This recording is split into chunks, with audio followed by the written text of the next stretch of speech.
தமிழர்களின் number one choice Tamil matrimony. Welcome to the comment show. வரவேற்கிறோம். பூம்புகார்ல இருந்து தேனிக்கு பக்கத்துல இருக்கிற மங்களாதேவி கண்ணகி கோயில் வரைக்கும் கண்ணகி நடந்து போனாங்க. அந்த பாதையில நம்ம ஒரு பயணம் போனா எப்படி இருக்கும்? அந்த பயணம் தான் மிளிர்கள் நாவல். சமகால அரசியல சிலப்பதிகாரத்தினுடைய பின்னணியில பேசுறது தான் இந்த நாவல். இது ஆடியோ பாட்காஸ்டாக விகடன் பிளேல அவைலபிளாக இருக்கு. விகடன் ஆப்பை டவுன்லோட் பண்ணீங்கன்னா விகடன் பிளே அப்படிங்கிற ஒரு ஐக்கான் இருக்கும். அதை கிளிக் பண்ணி நட்சத்திர எழுத்தாளர் இரா முருகவேலினுடைய இந்த மிளிர்கள் நாவலை நீங்க ஆடியோவாக கேட்கலாம். அதுக்கான லிங்கை நான் கமெண்ட்ஸ்லயும் டிஸ்கிரிப்ஷன்லயும் கொடுத்துருக்கேன், மறக்காம கேளுங்க. ஆமா, போன வாரம் நிறைய வந்த கேள்வி சிபி எங்கேன்னு இருக்கு. அதுக்கு பதிலா நீங்களே சொல்லிடுறீங்களா? தவிர்க்க முடியாத சூழல் காரணமா வர முடியல. அன்புக்கு பெரிய நன்றி. அதை தாண்டி அரசியல் நிறைய பேர் நிறைய கேள்விகள் கேட்டிருக்காங்க. குறிப்பா அந்த எஸ்ஐஆர் ஸ்பெஷல் இன்டென்சிவ் ரிவிஷன் தமிழ்நாட்டுக்கும் வரப்போகுதுன்னு ஞானேஷ்குமார் அறிவிச்சார்ல, நம்ம வாக்குக்கு என்ன ஆகுங்கிற பயம் நிறைய பேருக்கு வந்திருக்கு போல. குறிப்பா இதுல நிறைய கிளை கேள்விகள்லாம் கூட கேட்டு ஒரு கேள்வி வந்திருக்கு. பூஜா அப்படிங்கிறவங்க கேட்டிருக்காங்க, நான் வெளிநாட்டுல இருக்கிறேன், என்னோட வாக்கு என்ன ஆகுங்கிறது அவங்களோட கேள்வியா இருக்கு. இது இம்ப்ளிமெண்டேஷன் எப்படி இருக்கும் இந்த எஸ்ஐஆர் அப்படிங்கிறத கேட்டிருக்காங்க. Will the government remove my name from voters list அப்படின்னு கேட்டிருக்காங்க. அதாவது கவர்மெண்ட், பிஜேபி கவர்மெண்ட்டும் தேர்தல் ஆணையமும் ஒண்ணுன்னு சில பேர் சொல்றாங்க. அந்த சர்க்காசமா சொல்லியிருக்காங்களோ? எலெக்ஷன் கமிஷன் ஆஃப் இந்தியாவையும் அதையும் சேர்த்துட்டாங்க போல தெரியுது. எப்படி ஆதார் கார்டையும் பேன் கார்டையும் இணைச்ச மாதிரி அவங்க நினைச்சிட்டாங்க போல தெரியுது. மேபி தெரிஞ்சே சர்க்காசமா கேட்டிருக்காங்களா அப்படிங்கிறதும் தெரியல. மேபி அவங்க சர்க்கார் படத்தை விஜய் வெளிநாட்டுல இருந்து ஓட்டு போட்ட மாதிரி அவங்க ஓட்டு போட பிரியப்படுறதுனால அந்த கேள்வியே வந்திருக்கு. ஆமா, இது எப்படி நடக்க போகுது அப்படின்னா, இந்த சார் பீகார்ல ஒரு மாதிரி பண்ணாங்க, அதுல இருந்து கொஞ்சம் நடைமுறையை மாத்திருக்கோம் அப்படின்னு சொல்லிதான் ஞானேஷ்குமார் சொல்லியிருக்காரு. ஏன்னா அங்க 69 லட்சம் வாக்குகள் காணாம போச்சு. இங்கெல்லாம் காணாம போனா பீகார் மாதிரி இருப்பாங்களா தமிழ் மக்கள் அப்படின்னா இல்ல, கேள்வி நிறைய கேட்பாங்க. இப்பவே கேள்விகள் வர ஆரம்பிச்சிருச்சு இல்ல. இப்போ இந்த சார்ல என்ன பண்ண போறாங்க அப்படின்னா, பூத் லெவல் ஆஃபீஸர்ஸ் அவங்கள வீடு வீடா ஒவ்வொரு பூத்துக்கு ஒரு 1200 வாக்குகளுக்குள்ள இருக்கும். அந்த பூத்துக்கு சில ஆஃபீஸர்ஸ் நியமிக்கப்படுவாங்க. அவங்க வீடு வீடா வருவாங்க. அந்த வீட்டுக்கு வரும்போது உங்களோட அந்த பேரு ஏற்கனவே எழுதி இருக்கிற ஒரு ஃபார்ம் எடுத்துட்டு வருவாங்களாம். அந்த ஃபார்ம்ல நம்ம அதுல கேட்டிருக்கதெல்லாம் ஃபில் பண்ணணும். ஃபில் பண்ணி அவங்கள்ட்ட கொடுத்துட்டோம் அப்படின்னா, அதை வச்சு அந்த ஃபார்ம்ல ஃபில் பண்ணாலே நம்ம பேர் அந்த டிராஃப்ட் அப்படின்னு சொல்றாங்கல்ல, அந்த முதற்கட்டமாக ஒரு வரைவு வாக்காளர் பட்டியல் வரும். அதுல நம்ம பேர் வந்துரும் அப்படிங்கிறது அவங்க சொல்றாங்க. நிறைய கேள்விகள் இருக்குன்னா யாருக்கு வாக்களிக்க போறீங்க, அந்த மாதிரி வாக்களிக்கிறோம்னா ரிஜெக்ட் பண்ணிடுவாங்களா? அந்த மாதிரி இருக்காது. பேரு, இருப்பிடம், அந்த மாதிரியான விஷயங்கள், பிறந்த தேதி, இதெல்லாம் தான் இருக்கும். ஸோ இது எடுத்துட்டு போய் அந்த வரைவு வாக்காளர் பட்டியல்ல போட்டுருவாங்க. போட்டதுக்கு அப்புறம் அதை ஸ்க்ரூட்டனைஸ் பண்ணுவோம். இவங்க கொடுத்துருக்க தரவுகள் சரியில்லை அப்படின்னா நோட்டீஸ் அனுப்புவாங்களாம். நோட்டீஸ் அனுப்பி நீங்க ஏன் உங்களோட பிறப்பிடம் சரியா இல்லையே, இதுக்கான ஆவணங்களை கொடுங்க அப்படின்னு சொல்லி நோட்டீஸ் அனுப்புவாங்களாம். அப்படி கேட்கறவங்க மட்டும்தான் ஆவணம் கொடுக்கணும் அப்படின்னு சொல்றாங்க. ஆனா பீகார்ல எப்படி நடந்தது அப்படின்னா, நேரடியா பூத் லெவல் ஆஃபீஸர்ஸ் போகும்போதே அங்க ஆவணம் வாங்கிட்டு இருந்தாங்க. அதுக்கப்புறம் தான் அந்த ஆவணத்தை சரி பார்த்து அந்த வரைவு வாக்காளர் பட்டியலே வெளியாச்சு. ஆனா இங்க நீங்க அந்த ஃபார்மை ஃபில் பண்ணி அதை ஏத்துக்கிட்டாங்க, சைன் பண்ணி கொடுத்துட்டாங்க அப்படின்னா 2 கார்பன் காப்பி வச்சு ஒரு காப்பி நம்மள்ட்ட கொடுத்துருவாங்களாம், ஒரு காப்பி அவங்க எடுத்துட்டு போயிடுவாங்க. ஸோ அதை வச்சே நாங்கள் நீங்க வரைவு வாக்காளர் பட்டியலில் உங்க பேர் வந்துடும் அப்படின்னு சொல்றாங்க. அதுக்கப்புறம் நோட்டீஸ் அனுப்புவோம், உங்க பேர் சரியா இல்லை, ஆவணங்கள் இல்லைன்னா நாங்கள் கேட்போம், நீங்க உங்க குடியுரிமையை நிரூபிக்க வேண்டியிருக்கும்லாம் சொல்லியிருக்காங்க. ஸோ அதுக்கு தான் இந்த 11 ஆவணங்கள், பள்ளி சான்றிதழ், கவர்மெண்ட் அடையாள அட்டை, சாதி சான்றிதழ், பிறப்பு சான்றிதழ்னு ஒரு 11 அடையாள அட்டைகள் வச்சிருக்காங்க. அதை தாண்டி கூடுதலாக ஆதாரையும் காட்டலாம். ஆனால் அதை குடியுரிமைக்கோ பிறந்த தேதிக்கோ அதை எடுத்துக்க மாட்டாங்களாம். ஸோ இதெல்லாம் சொல்றாங்க. கடைசியா 2004 சார் நடத்தினாங்கல்ல, அதுல நமக்கோ இல்ல நம்ம அப்பா அம்மாவுக்கு கூட இருந்தா கூட போதுமா, அப்பா அம்மாவுக்கு அந்த இதுல ஓட்டர் லிஸ்ட்ல பேர் இருந்துச்சுன்னா கூட நம்மள வாக்காளர்களா ஏத்துக்கிட்டுருவாங்களாம் அவங்க பிள்ளைகள் அப்படிங்கிற அடிப்படையில. அப்படி எதுவுமே இல்லை, அந்த டைம்லேயே நிறைய பிரச்சனை இருந்துச்சு, உங்க குடும்பத்துல யாருக்கும் இல்லை அப்படின்னா தான் ஆவணங்கள் கேட்போம். அந்த மாதிரி கேட்கறவங்க மட்டும் ஆவணங்கள் காட்டினா போதும்னு சொல்லியிருக்காங்க. ஆனா இதுல இவ்வளவு கிளாரிட்டி அவங்க கேட்டிருக்காங்கல்ல, வெளிநாட்டுல இருக்கவங்க என்ன பண்ணணும், நான் அட்ரஸ் வேற இடத்துல இருக்கேன் ஆனா வாக்கு வேற இடத்துல இருக்குன்னா என்ன பண்ணணும், எப்படி என்னோட பூத் ஆஃபீஸர்ஸ் ஊர்ல போய் கதவை தட்டினா நான் அங்க இருக்க மாட்டேன், நான் சென்னையில வேலை பார்க்குறேன், இப்படி நிறைய கேள்விகள் இருக்கு. அந்த கேள்விதான் இவங்க கேட்டிருக்க கேள்வியும் வருது. ஸோ இதுக்கெல்லாம் கிளாரிட்டி இல்லை. இதுக்கு இந்த மாதிரி உங்ககிட்ட நிறைய கேள்விகள் இருக்கலாம். அதை நீங்க கமெண்ட்ல சொன்னீங்கன்னா தேர்தல் ஆணையர்கள் கூட இங்கே மாநில தேர்தல் ஆணையர் இல்லை அங்கே உள்ள அதிகாரிகள்கிட்ட கேட்டு கூட நம்ம வந்து அதை கிளியர் பண்ணலாம். இதை தாண்டியும் இந்த சாரில் வந்து நிறைய விஷயங்கள் இருக்குது. அது என்னென்ன பண்ணுறாங்க, எப்படி பண்ணுறாங்கிறத டீட்டெயிலாக வெங்கட் கூட வந்து வீடியோ பண்ணியிருக்காரு. ஆமாம், அவரோட டீகோட் ஷோவில் சாரை பற்றி பேசியிருந்தாரு. நிறைய பேர் அதை பாராட்டவும் செஞ்சுருக்காங்க. அவங்க ஒரு 28 நிமிஷம் வீடியோ நிச்சயம் மிஸ் பண்ணாமல் வந்து பாருங்கள். அவ்வளோ தெளிவாக வந்து சொல்லப்பட்டிருக்குது. ஆமாம், அதுக்கான லிங்க்கும் நம்ம கமெண்ட்லையும் டிஸ்கிரிப்ஷன்லையும் கொடுக்கலாம். அதை தாண்டி இருக்க கேள்விகளை நீங்கள் கேளுங்க, நம்ம அதையுமே வந்து நிச்சயம் பேசி. இப்போ யாருமே இந்த சாருங்கிறது வேணான்லாம் சொல்லலை. சரி, இப்போ திமுக எடுத்துக்கிட்டா திமுக கூட்டணி கட்சியெல்லாம் எதிர்ப்பு தெரிவிக்கிறாங்க. இப்போ அனைத்து கட்சி கூட்டம் கூட கூட்ட போறதா முதலமைச்சர் அறிவிச்சிருக்காரு. எதிர்கட்சி ஏடிஎம்கே ஒரு தெளிவான நிலைப்பாடு எடுத்துறாங்க. அதை நாங்கள் வரவேற்கிறோம்னு சொல்லி வந்து முடிச்சுட்டாங்க. இப்போ நமக்கு பொதுமக்களுக்கு ஒரு கேள்வி இருக்கு. என்னன்னா, இப்போ அடுத்த வருஷம் 2026 ஏப்ரல் மாதம் எலெக்ஷன் நடக்க போகுது. தேதி வந்து முன்ன பின்ன அறிவிப்பாங்க. ஃபர்ஸ்ட் வீக்கா அது லாஸ்ட் வீக்காங்கிறது தெரியாது. ஆனா இப்போ நவம்பர் ஃபர்ஸ்ட் வீக்ல ஆரம்பிக்க போறாங்க இந்த சாருங்கிறது. ஆரம்பிச்சு இப்போ 7 கோடிக்கு மேல நம்ம இருக்கோம் இங்க தமிழ்நாட்டுல. அது எல்லாத்தையுமே ஒரு 3-4 மாசத்துல முடிச்சிட முடியுமாங்கிற ஒரு கேள்வி இருக்குல்ல. ஆமா, அதுவும் இந்த வீடு வீடா வர்றது 1 மாசம் தான். மொத்தமே 3 மாசத்துக்குள்ள எப்படி முடிப்பாங்கிறது நமக்கு கேள்விக்குறியா இருக்கு. மேன் பவர் இங்க தேவை. அவ்வளவு தூரம் வந்து இம்மீடியட்டா அதை ப்ராசஸ் பண்ணி நோட்டீஸ் அனுப்பி அதுக்கு பதில் வாங்கி இவ்வளவு இருக்குல்ல. இப்போ நோட்டீஸ் அனுப்பலாம், நம்ம வேற வேலையில இருப்போம், அதை நம்ம திருப்பி அனுப்பணும். அதுக்கு ஒரு காலகட்டம் தேவை. 1 மாசத்துக்குள்ள இது எல்லாத்தையும் நீங்களும் பண்ணிடணும் அப்படின்னு சொல்றது எந்த வகையில சரின்னு தெரியல. ஒரு ஜனநாயக நாடு, சர்வாதிகார நாடா இருந்தா உடனே அனுப்பணும், உடனே போகணும் அப்படின்னு உத்தரவு வந்து போடலாம். அது ஆமா, இதுல வந்து மழை வேற வரும். நவம்பர் 4 to டிசம்பர் 4 வீடு வீடா வரப்போறாங்களாம். எப்படி போட்ல வருவாங்களா? சில இடத்துலாம் தண்ணி தேங்கும். சென்னை பருவமழை பிரச்சனை இருக்கு.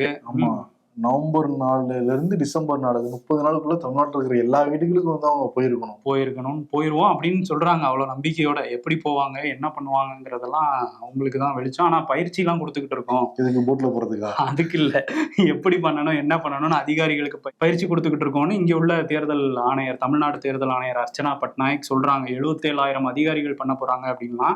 இதுல இன்னொரு விஷயம் வந்து நயினார் நாகேந்திரன் உள்ளிட்ட இந்த பாஜகவினர் சொல்றது என்னன்னா, பண்ண போறது மாநில அரசு அதிகாரிகள் தானே, அப்புறம் ஏன் ஸ்டாலின் பயப்படுறாரு? ஏன்னா அவங்க வந்து போலியா நிறைய வாக்காளர்களை சேர்த்து வச்சிருக்காங்க அப்படின்னு சொல்றாங்க. அவங்க எப்படி சேர்க்க முடியும்? தேர்தல் ஆணையத்தை தாண்டி சேர்த்து முதல்ல நயனாநாயகன் எப்படி தெரியும்? அதெல்லாம் சொல்லி அனுப்புறதாங்கிற மாதிரி சொல்றாரு. இன்னொன்னு, இது மேலோட்டமா, அதாவது போலி வாக்காளர்கள் நீக்க போறாங்க, புது வாக்காளர்களை சேர்க்க போறாங்க, இதுதான் சார்னு சொல்லிட்டு இருக்காங்க சில பேர். அது பொதுவாகவே ஒவ்வொரு தேர்தலுக்கு முன்னாடியும் ஒரு வாக்காளர் நடக்கும். அது நடக்கும். ஆனா இது என்னன்னா, சிறப்பு தீவிர திருத்தம் அப்படின்னு ஒண்ணு கொண்டு வராங்க. அதுல நீங்க குடியுரிமை வச்சிருக்கீங்களாங்கிற வரையும் கேள்வி கேட்கறாங்கன்னா, இது இன்னும் தீவிரமானதுங்கிறது தான் நம்ம புரிஞ்சுக்க முடியுது. அப்படிங்கும்போது அதை மேலோட்டமா 1 மாசத்துல பண்ணி முடிச்சிருவோங்கிறதெல்லாம் பல கேள்விகளை நமக்குள்ள எழுப்புது. பட் உங்களுக்கு இருக்க கேள்வியும் நீங்க சொல்லுங்க, அதையுமே நம்ம என்ன பதில்னு கேட்டு வாங்குவோம். நிச்சயமா. ஜிஎஸ்டி குறைச்சதுனால இந்திய குடும்பங்களோட சேமிப்பு அதிகமாயிருக்கான்னு சொல்லி ராஜேஷ் வந்து கேட்டிருக்காரு. இப்ப அதை குறைச்சி 1 மாசம் தான் ஆகுது. இன்னும் போக போக 2-3 மாசம் கழிச்சுதான் தெளிவான ஒரு தரவு நமக்கு வந்து தெரியும்னு வச்சுக்கோங்க. அது அவங்களே ரிலீஸ் பண்ணுவாங்கல்ல. அது மாசம் வந்து நிறைய டேட்டாக்கள்லாம் கூட வந்து ரிலீஸ் ஆகும். ஐபிஎஸ் ஃபினான்ஸ்ல நம்ம கூட வந்து டீட்டெயிலா பேசிக்கிட்டு இருக்கோம். சரி, இந்த கேள்விக்கு நம்ம டைரக்டா வருவோம். சேமிப்பு யாரும் பெருசா வந்து பண்ணாங்க அப்படின்னா நடுத்தர வர்க்கம் தான் பண்றாங்க. இதை பாக்குறப்ப 3 கேட்டகரி தான் எல்லா நாட்டிலயுமே. சரி, ஒண்ணு நிறைய பணம் வச்சிருக்கிற பணக்காரங்க, அவங்களுக்கு வந்து செலவு பத்தி கவலையே இருக்காது. எங்க வேணாலும் டூர் போவாங்க, எவ்வளவு வேணாலும் செலவு பண்ணுவாங்க, ஹை ஸ்டாண்டர்டா இருக்குவாங்க. இன்னொன்னு வந்து அடித்தட்டு மக்கள், அவங்களுக்கு வந்து ஒரு அன்றாட காட்சியா வந்து இருப்பாங்க. ஆனா என்னன்னா, அவங்களோட அத்தியாவசிய தேவைகளை கவர்மெண்ட் வந்து பூர்த்தி பண்றாங்க. நியாய விலை கடைகள் மூலமா ரேஷன் பொருட்கள் வந்து கொடுக்கறது, அவங்களுக்கான தேவைகளை வந்து பூர்த்தி பண்ணிடுறாங்க. இதுல அதிகமா பாதிக்கப்படுறதுங்கிறது நடுத்தர வர்க்கம் தான். நடுத்தர வர்க்கத்துக்கு தங்களோட இருக்கிற லைஃபை காப்பாத்திக்கணும், அதை தாண்டி மேலே வரணும்னு ஆசைப்படுறதுனால அவங்களோட வேலை பயம் இருக்கு, பொருளாதார பயம் இருக்கு, பொருளாதாரத்துல ஏதாவது முதலீடு பண்ணா அது வந்து நல்ல ஏர்னிங் கொடுக்குமாங்கிற ஒரு பயம் இருக்கு. இன்கேஸ் இப்ப போட்டுட்டு 10 வருஷம் கழிச்சு ஒரு அமௌண்ட் வரும்னு போறாங்கன்னு வச்சு 10 வருஷம் கழிச்சு வராம போயிட்டாங்கிறது என்ன இருக்கு. குழந்தைங்களை அடுத்த லெவலுக்கு படிக்க வைக்கணும், மேல்நாட்டு எல்லாம் அனுப்பி படிக்க வைக்கணும் ஒரு எண்ணம் இருக்கு. இந்த மாதிரி நிறைய வந்து அவஸ்தைப்படுறது பாக்குறப்ப நடுத்தர வர்க்கம் தான். இதுல என்னன்னா, business council for applied economic ரிசர்ச்ங்கிற அந்த அமைப்பு என்ன சொல்றாங்கன்னா, இந்தியாவில 5 லட்சத்துல இருந்து 30 லட்சம் வரைக்கும் வருமானம் ஆண்டு வருமானம் இருக்கிறவங்க நடுத்தர வர்க்கம் ஃபிக்ஸ் பண்றாங்க, அவங்க மிடில் கிளாஸ் ஃபிக்ஸ் பண்றாங்க. 5 லட்சம் வந்தாலும் மிடில் கிளாஸ் தான், 30 லட்சம் வந்தாலும் மிடில் கிளாஸ் தான். 30 லட்சம் வந்தா மிடில் கிளாஸா நமக்கு தெரியல, அதுக்குள்ள அப்பர் மிடில் கிளாஸ்னு வேணா வச்சுக்கலாம். சரி, நடுத்தர வர்க்கத்தோட எண்ணிக்கைன்னு பாக்குறப்ப 2021ல 31% இருந்திருக்கு. இப்ப 2047ல 61% மாறப்போகுதுங்க. கிட்டத்தட்ட 100 கோடி பேர் நடுத்தர வர்க்கமா இருப்பாங்கன்னு வந்து சொல்றாங்க. கீழ இருந்து மேல கொண்டு வராங்களா இல்ல மேல இருக்கவங்கள? ரெண்டுமே நடக்கும் தான் சொல்றாங்க. இப்ப இருக்கிற நிலைமைய தக்க வச்சுக்கணும். வண்டியில போயிட்டு இருக்காங்க, சைக்கிள்ல போயிடக்கூடாது, சைக்கிள்ல போயிட்டு இருக்கோம் நடந்து வந்து போயிடக்கூடாது, கார்ல போயிட்டு இருக்கோம் வண்டிக்கு வந்துடக்கூடாது. எதுவுமே இழிவானது கிடையாது. ஆனா என்னன்னா, அந்த ஸ்டேட்டஸை தக்க வச்சுக்கிட்டு வண்டியில போயிட்டு வந்து சைக்கிளுக்கு போனோம்னா எவ்வளவு மன வேதனையா இருக்கும். அது இல்ல, இப்பவே சில பேர் பெட்ரோல் விலை அதிகமா இருக்குன்னு சில இடங்களுக்கு சைக்கிள்ல போறாங்க. அந்த மாதிரி நீங்க சொல்லல. ஸ்டாண்டர்டே கம்மியா இருந்ததுதான். சரி, சேமிப்பு பாக்குறப்ப 2011-12ல இந்திய குடும்பங்களோட சேமிப்புன்னு பாக்குறப்ப 68.2% இருந்திருக்கு. இப்ப 2025 பார்த்தா 60.9% மாறி இருக்கு. கிட்டத்தட்ட 8% கம்மியாயிருக்கு. சேமிப்புங்கிறது குறைவு இல்லை. அது காரணம்னா இன்ஃபிளேஷன் ரேட் அதிகமாகிட்டே இருக்கிறது ஒரு காரணம்.